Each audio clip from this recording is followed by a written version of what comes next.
Boa noite. Um grande prazer poder me dirigir novamente a vocês, meus irmãos. Agradeço muito o convite feito pela Casa de Zico Horta para que esta manifestação pudesse acontecer. Estamos vivenciando, ou melhor, continuamos a vivenciar essa situação terrível pela qual o nosso planeta está passando nesses momentos. Essa doença que se mostra cada vez mais cruel. Mas tudo passa. Foi assim que nós aprendemos.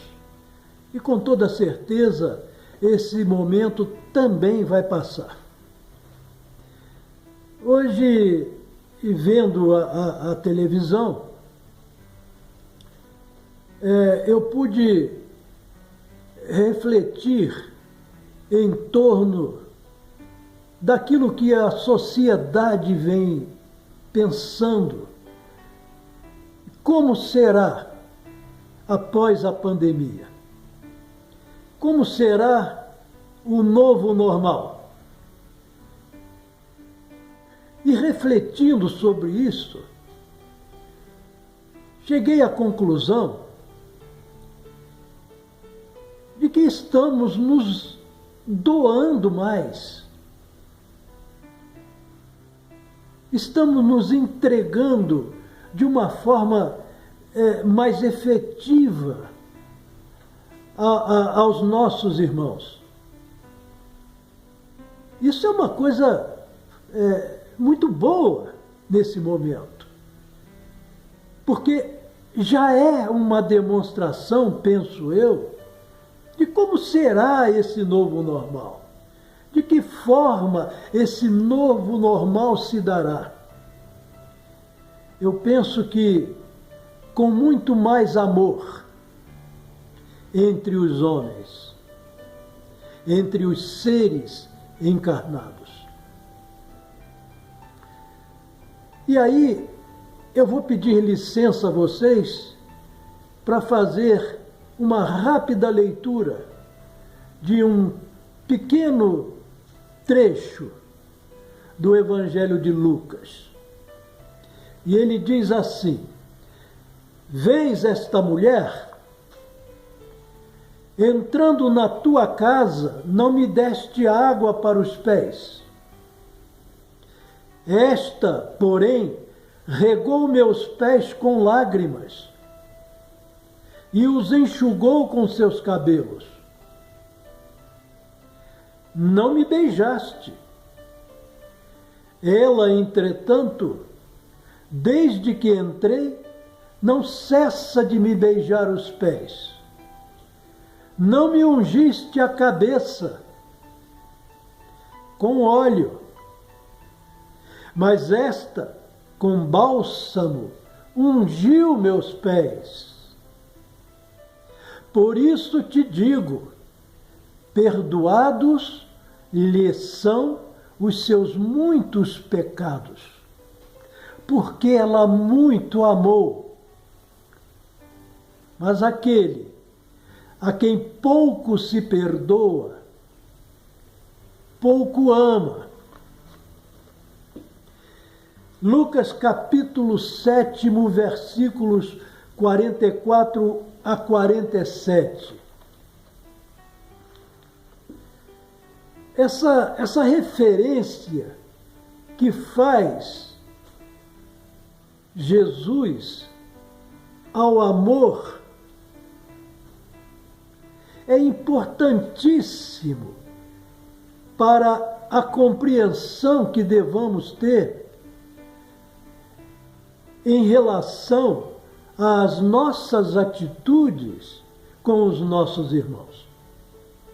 E refletindo nisto, me lembrei de que alguns anos atrás eu havia lido um pequeno livro chamado O Dom Supremo. de Henri Drummond.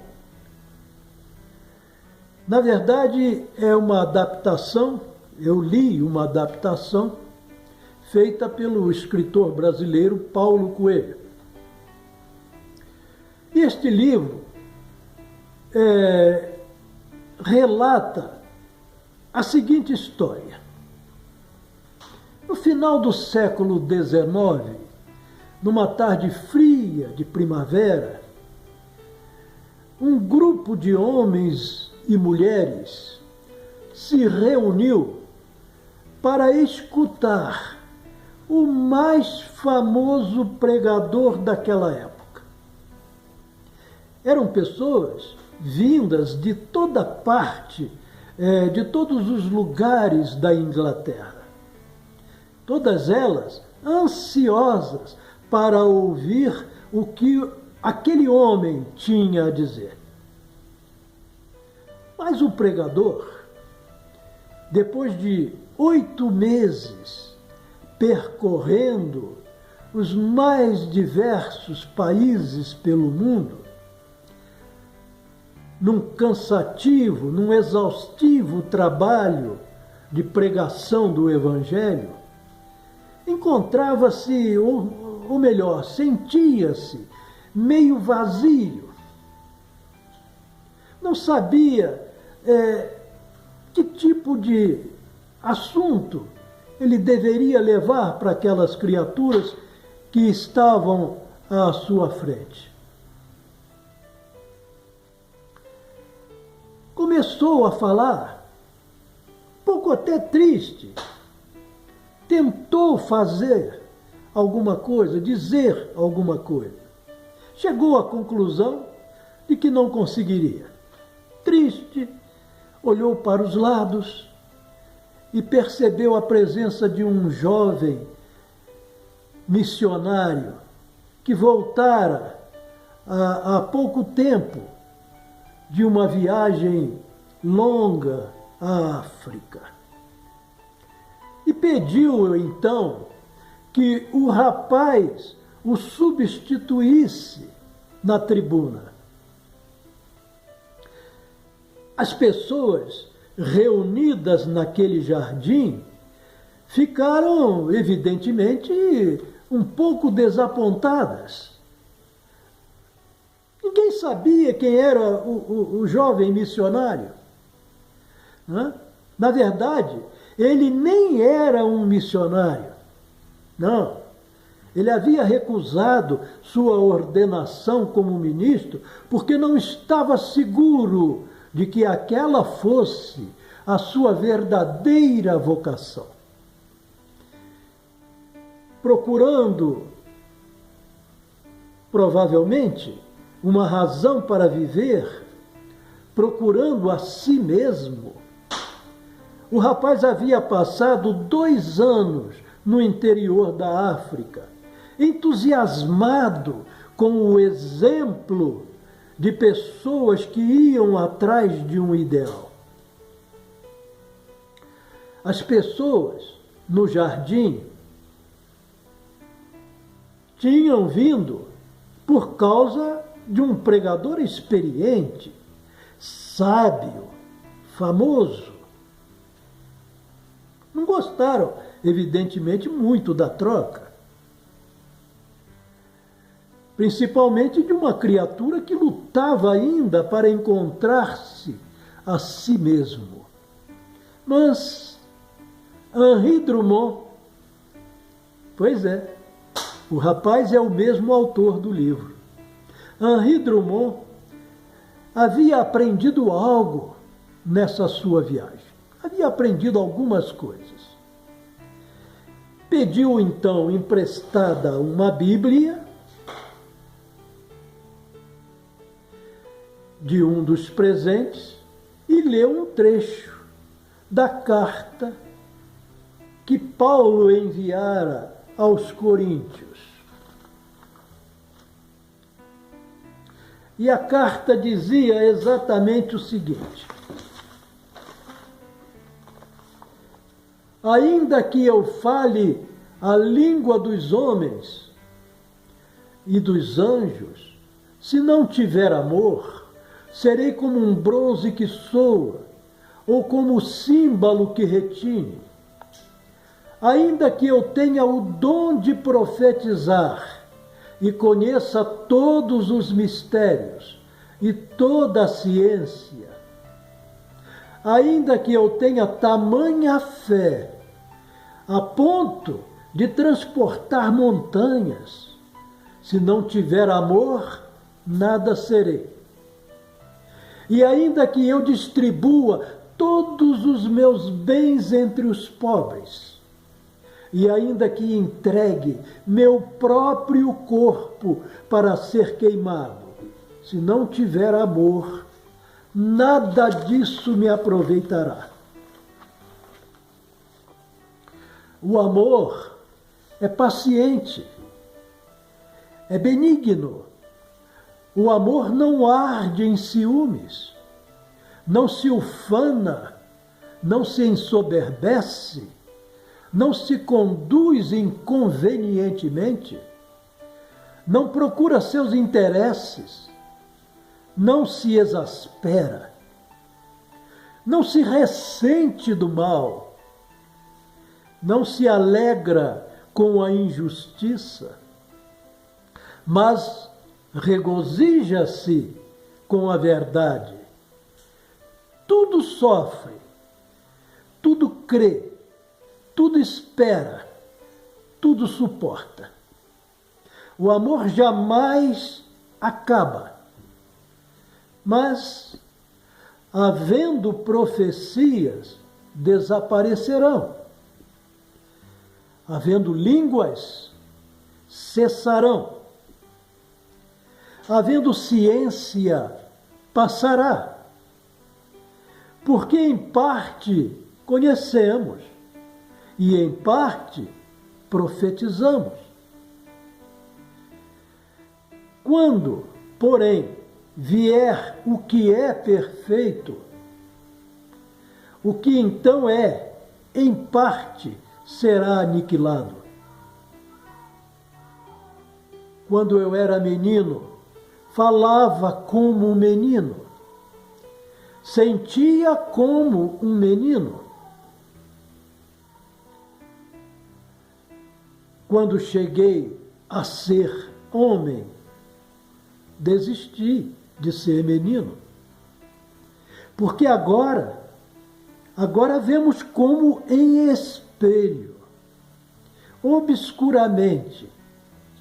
E então veremos face a face. Agora conheço em parte. E então conhecerei como sou conhecido. Agora, pois, permanecem a fé, a esperança e o amor. Estes três. Porém, o maior deles é o amor.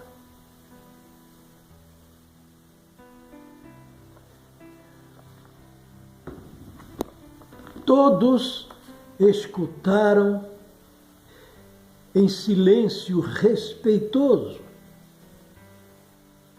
mas estavam decepcionados. A maior parte já conhecia o trecho e até já haviam meditado longamente sobre ele. O rapaz, pensaram, podia ter escolhido algo mais original, mais palpitante. Quando acabou de ler, Henri fechou a Bíblia, olhou para o céu e, numa muda e rápida prece, começou a falar.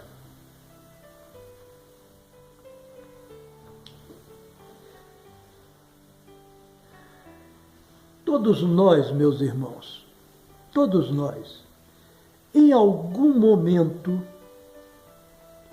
já fizemos a mesma pergunta que todas as gerações fizeram. Qual é a coisa mais importante da nossa existência? Queremos empregar nossos dias da melhor maneira que nos for possível, porque ninguém mais pode viver pela gente, ninguém mais pode viver por nós. Apenas nós temos o poder de vivenciar e experimentar todas as situações pelas quais devamos passar. Mais ninguém. Mais ninguém. Então, precisamos saber para onde devemos dirigir nossos esforços.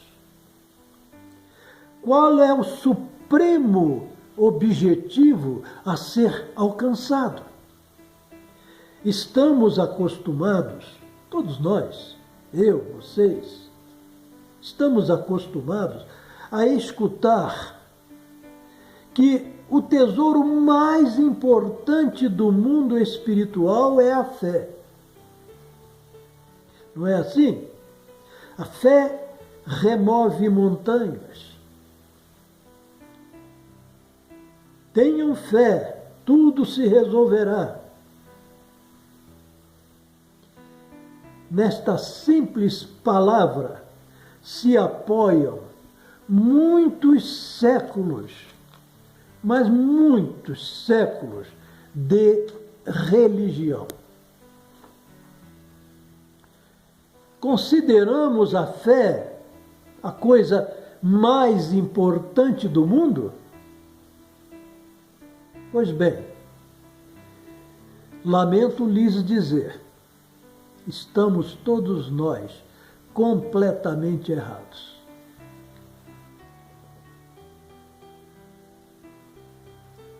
Vocês vão dizer, mas o Brito, com a idade, começou a divagar.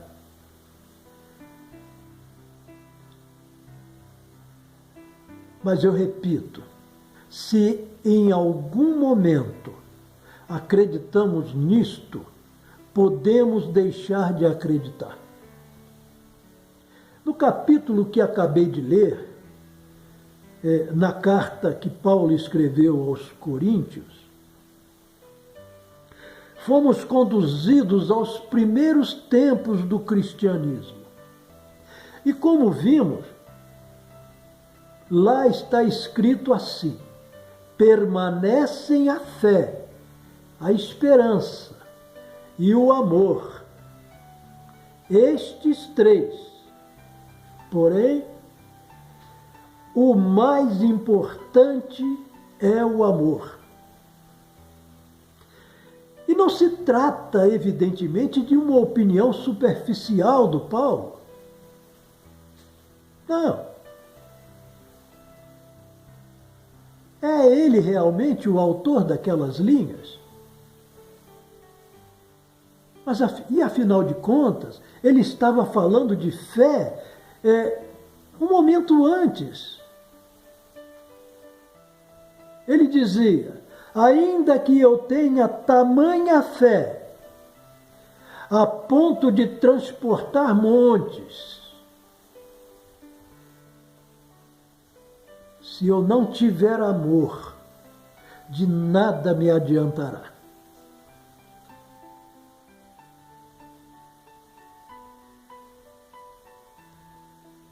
Se eu não tiver amor, nada serei.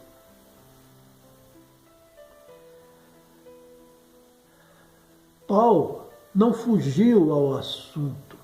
Não. Pelo contrário, comparou a fé com o amor. E vocês perceberam, quando ele concluiu? Maior deles é o amor.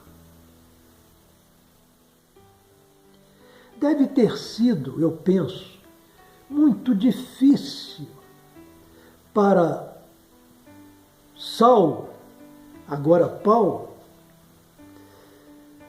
dizer isto deve ter sido muito difícil. Por quê? Porque um homem costuma recomendar aquilo que nele próprio mais sobressai. Correto? Ele recomenda aquilo que nele é o ponto mais forte. E o amor? O amor não era o ponto mais forte de Saulo, agora Paulo. Não era. Né?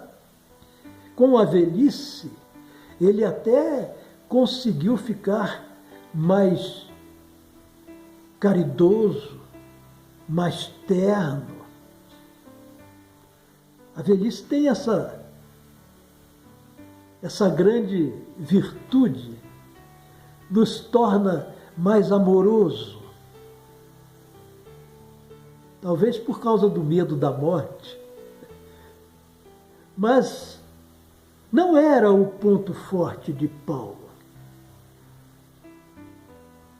Porque a mesma mão que escreveu aquelas palavras, que o mais forte, o mais importante seria o amor, na juventude estava por muitas e muitas vezes manchada de sangue. Por isso deve ter sido para ele, Paulo, muito difícil. Além disso, a carta aos Coríntios não é o único documento a mostrar o amor como o suprassumo, ou o sumo bono, o dom supremo. Todas as obras-primas do cristianismo concordam a esse respeito. Eu li há pouco para vocês um trecho do Evangelho de Lucas, onde o Cristo dizia àquele que o hospedara, de forma carinhosa, que ele, o dono da casa, não agira muito corretamente com o Cristo, com o irmão maior. Por que não o beijara? Por que não ungira a sua cabeça com óleo? Mas a mulher pecadora, esta sim, agiu com verdadeiro amor. E o Cristo ressaltou isto de forma muito exemplar. E lá ele sentenciou: apesar dos muitos pecados, pelo muito amor, todos eles lhe serão perdoados. Ao passo que aquele que pouco ama, pouco será perdoado. E Pedro? Pedro diz: acima de tudo, porém, tende amor intenso um para com os outros. Eu vou repetir. Acima de tudo, porém, tendes amor intenso uns para com os outros.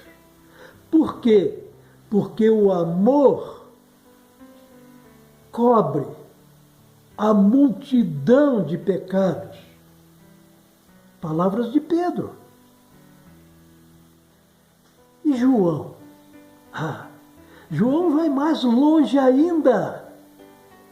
Diz ele: Deus é amor.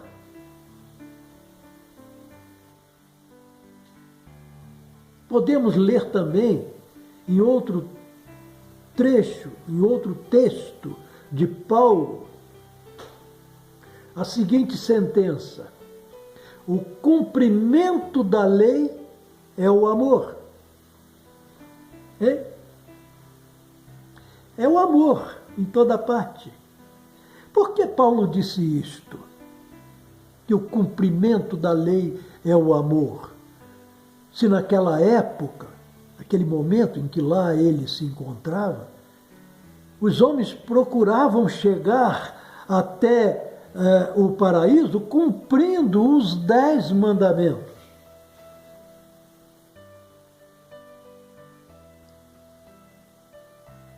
Os 10 e as centenas de outros 10 que eles mesmos construíram, fabricaram.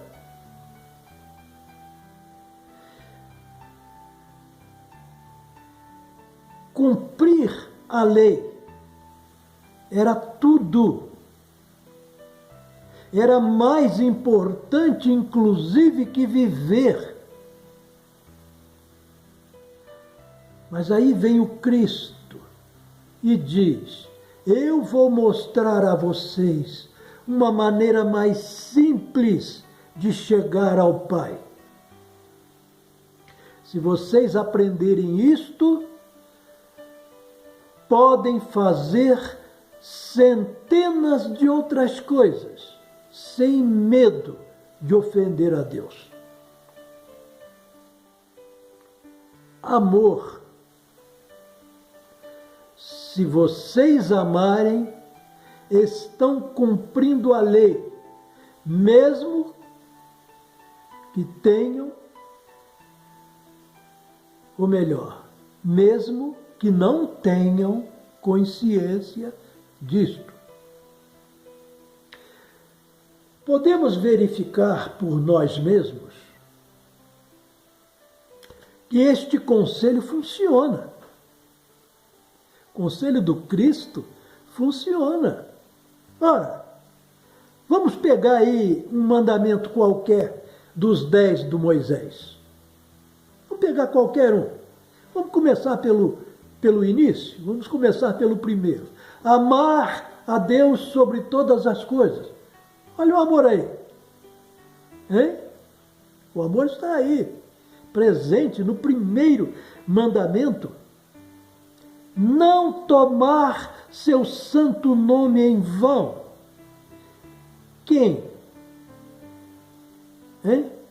Quem ousaria falar superficialmente de quem ele ama?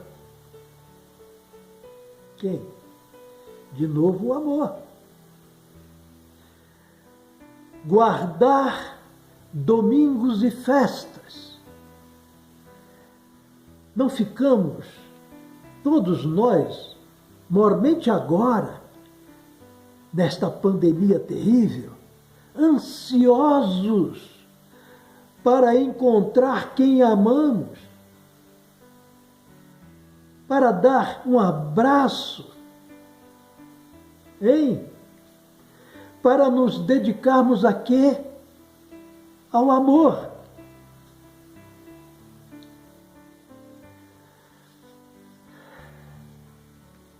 O amor exige que obedeçamos todas as leis de Deus, sem exceção. Todas as leis de Deus, todas aquelas 10 leis registradas nas tábuas da lei que o Moisés nos trouxe. Quando um homem ama, é desnecessário exigir que honre seu pai e sua mãe. Desnecessário. Ele os ama. Ou que não mate. matará? Ou que não mate. Ou que não roube. Seria uma ofensa exigir a alguém que ama que não roube. Ele ama o seu próximo. Como ele iria roubá-lo?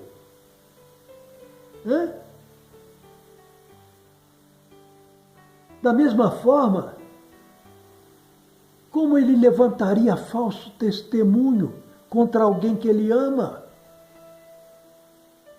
Como ele poderia desejar a mulher que o outro ama, se ele o ama?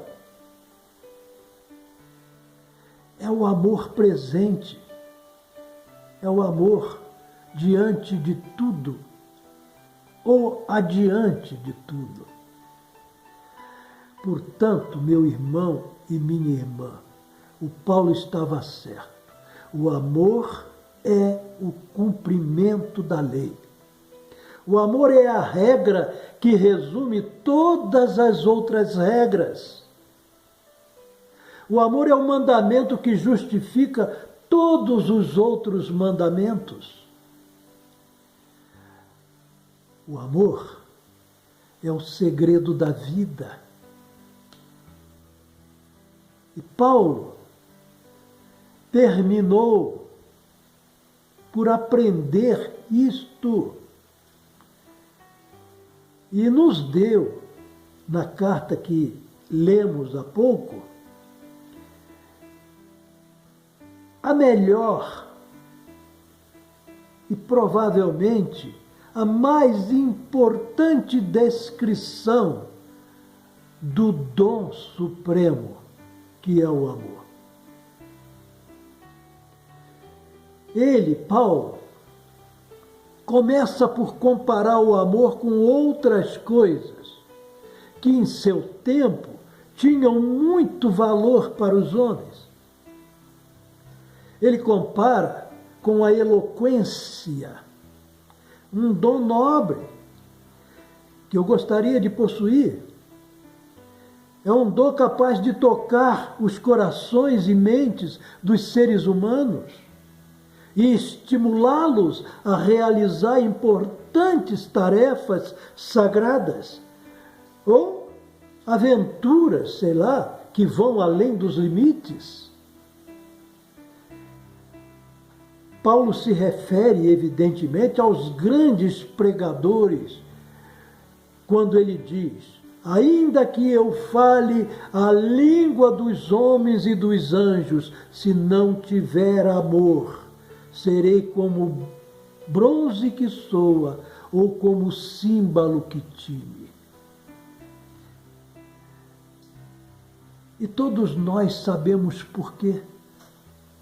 Sabemos sim. É só parar, refletir, analisar.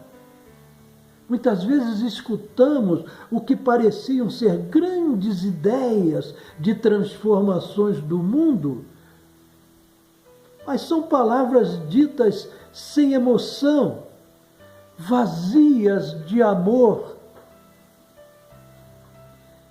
Elas não nos tocam. Por mais lógicas e inteligentes que possam parecer, não nos tocam, porque estão vazias de amor. E nós conseguimos, de alguma forma, perceber com clareza quando são palavras ocas, que não preenchem nenhuma das nossas necessidades.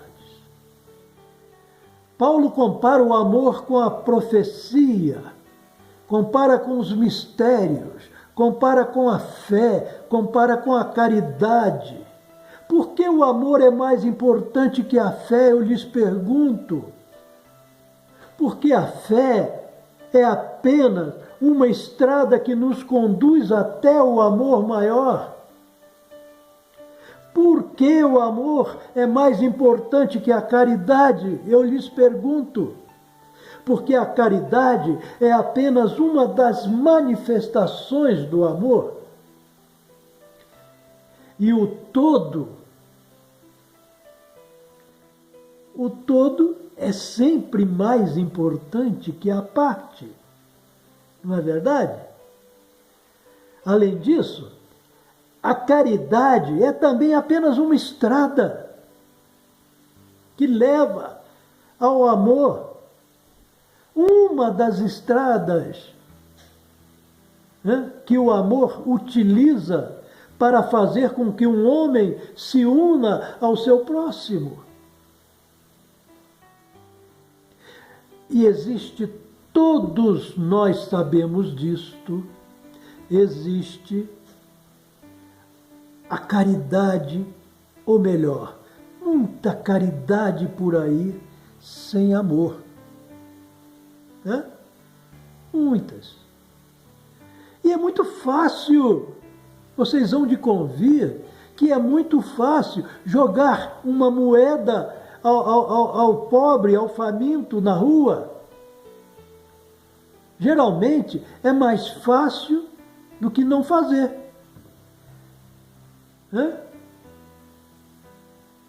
É muito mais fácil fazer isto, jogar a moeda, do que deixar de fazê-lo.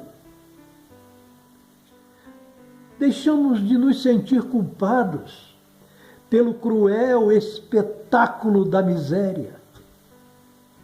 Hein? Que grande alívio! Por apenas uma moeda. Por apenas uma ou duas ou três, sei lá, por algumas moedas, eu deixo de me sentir culpado. É barato para nós. É muito barato. E resolve o problema do mendigo. Entretanto, se realmente amássemos aquele pobre, se realmente sentíssemos que ele é nosso irmão, filho do mesmo Deus, nós faríamos muito mais por ele do que apenas uma moeda. Até poderíamos dar a moeda. Afinal de contas, ela vai saciar a fome dele. Não é verdade? Ou então, quiçá, não faríamos nada. Não daríamos a moeda e não faríamos nada.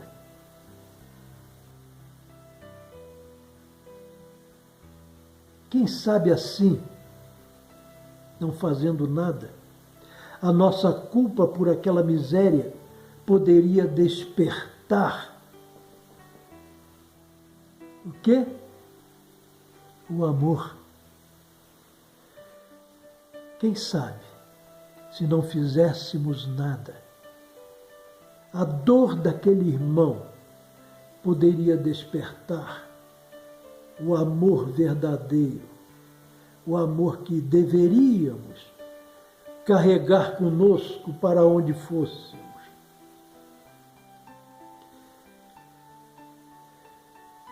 É por isso que Paulo compara o amor com o sacrifício e o martírio. E eu suplico, me permitam isso, àqueles que desejam algum dia trabalhar para o bem da humanidade, jamais esqueçam. Eu vou repetir. Jamais esqueçam que mesmo que seus corpos sejam queimados em nome de Deus, se não tiverem amor, não adianta nada. Nada. Muito obrigado pela atenção de vocês, mas eu gostaria de, antes de terminar este vídeo modesto vídeo de ler para vocês uns versos que encontrei nos meus guardados, antigos guardados. É de autoria de um cidadão chamado Antônio Carlos Santini. É da nossa região. E ele intitulou esses versos de Quando o Amor Chegar. Me perdoe por antecipação, eu não sou um bom recitador de versos, mas vou fazer o que for melhor por amor a vocês. Quando o amor chegar, a aurora escorrerá sobre a cidade na voz translúcida dos carrilhões. Quando o amor chegar, o homem se vestirá de algodão e de linho, e os animais não tremerão diante dele. Quando o amor chegar, as casas não terão trancas nem portões, e as ruas serão jardins em flor quando o amor chegar. Quando o amor chegar, pombas cortarão o céu em esquadrilhas, e os pintacilgos farão ninhos nas turbinas dos bombardeiros. Quando o amor chegar, fundiremos o arado com o bronze dos canhões,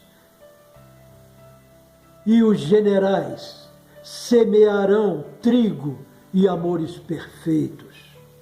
Quando o amor chegar, os soldados ficarão surdos ao clarim e dançarão ao som do cavaquinho quando o amor chegar. Quando o amor chegar, ninguém mais irá dizer eu te amo, pois o fogo do olhar queimará todas as palavras. Quando o amor chegar, a TV e o rádio irão para o lixo, pois a música do cosmo estará em todos os corações. Quando o amor chegar, a solidão será banida para sempre. O lobo e a gazela brincarão de roda quando o amor chegar. Quando o amor chegar, as máquinas computadoras serão lacradas e todos serão cegos diante das quantidades, quando o amor chegar.